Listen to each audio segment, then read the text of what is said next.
నా చిన్న చెట్టు. హాయ్ ఫ్రెండ్స్, అందరూ బాగున్నారా? నేను బాగున్నానండి.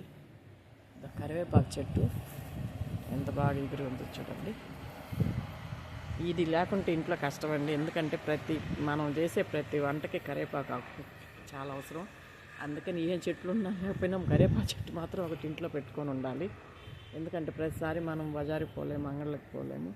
ఇది కానీ ఉంటే అట్ట తిరిగి మాత్రం టక్కన కోసామా వేసేసామా బాగుంటుందండి. చూడండి ఎంత బాగా ఎగురుందో, చూడండి ఎంత బాగుంది. ఎప్పటికెప్పుడు కొమ్మలు ఎంచుతుండాలండి.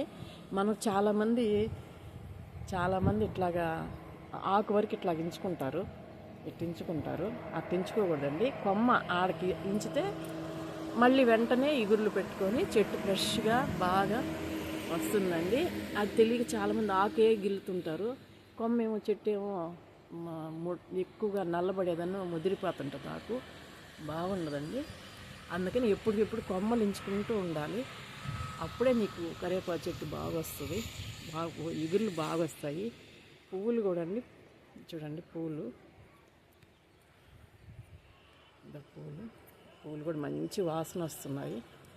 ఆకు పట్టుకుంటేనే వాసన వస్తుందండి, అంత మంచి వాసన వస్తుంది, చాలా బాగుంది.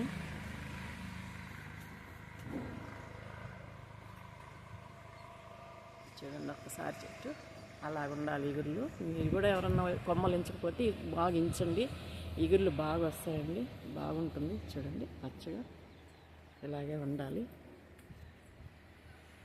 చూడండి ఇదో నాకు తెలిసిన వరకు చెప్పానండి, మీకు చెప్పేంత దాని అయితే కాదు.